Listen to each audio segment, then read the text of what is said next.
friend again, Pastor Eddie B. Pruitt of Holiness Tabernacle, was another segment of, I was just thinking. Many of you may or may not know that our church, we're in the process of building a new edifice for the Lord. We're about a little more than 2 years in the making, and we will soon be breaking ground. God bless.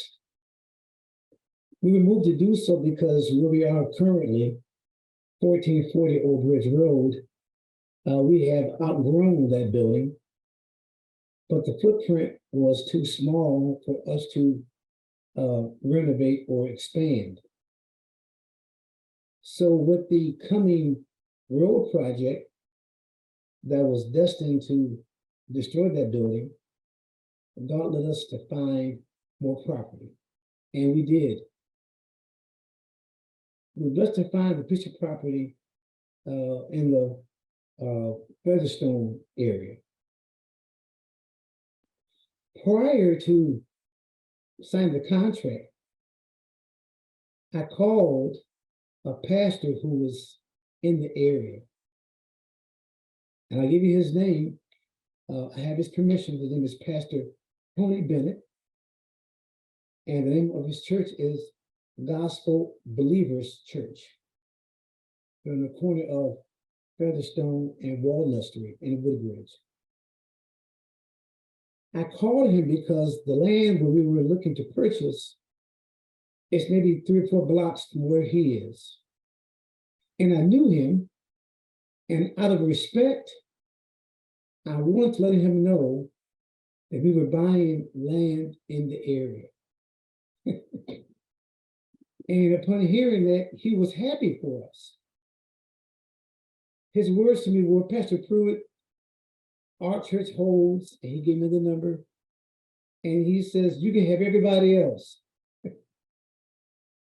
To show his commitment and to show our unity, that's my word, he and his wife were one of the first ones to sow a financial seed into our new church budget.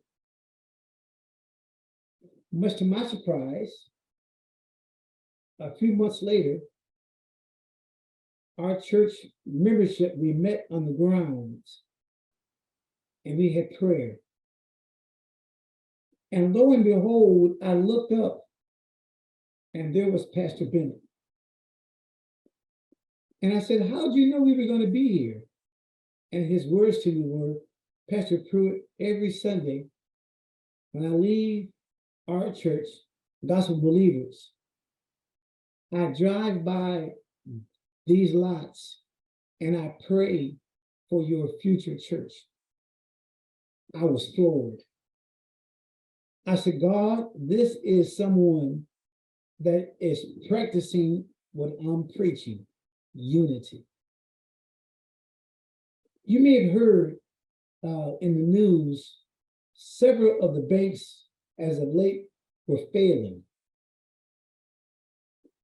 One bank that I want to call out specifically was, or is, First Republic Bank.